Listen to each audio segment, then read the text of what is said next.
Alright, Blind Kyle checking in again. Here's another little short video. Today I want to talk about grace. I found this on the back porch. God, I hate that part.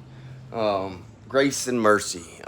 This is something that I built at a place called the Bridges of Hope in Louisville, Georgia. Back in, I think, 2014 or 15 is the year that I made this thing.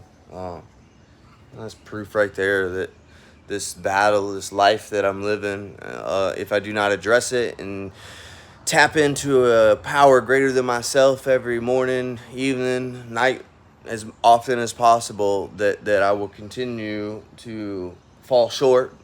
If I don't stay on top of it, I'll wind back up in places like the Bridges of Hope over and over and over again.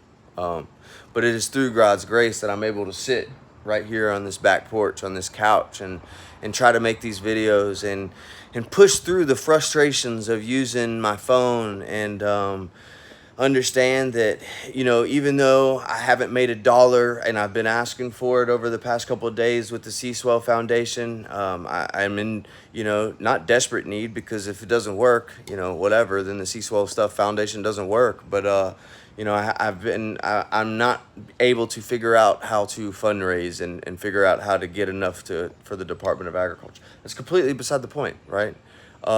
God's grace is what's allowed me to sit here. I spent the first night in a youth detention center when I was 15 years old. I think I wound up in the hospital from an overdose before I was even 21 years old.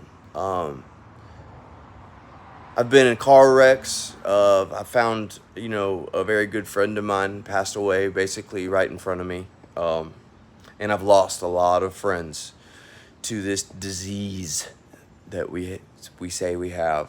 So it is truly by God's grace and undeserved forgiveness, right, that I sit here today. And I am beyond grateful that God did not show mercy to me, or showed his mercy to me, and, allows me to continue to walk around on this planet or earth. And today I feel responsible. That is why I am so passionate about this C-Swell stuff. Until I can get to that next step, financially, I'm kind of stuck, but that just is what it is. Until, God's got a plan with that, and I'll continue to be annoying about it on the social media platforms because I need y'all's help. God allows me, Spirit, Creator, Higher Power, allows me to walk around on this earth still because I have a duty. I have a responsibility to feel. And, feeling and fulfilling that duty is why I'm still here. And that's what I believe God's grace is. Maybe I'll start making things like this and trying to sell them. I would say this thing's for sale, but heck no, this thing ain't for sale. I love this thing. Hope everybody has a blessed day. Y'all have a thank you.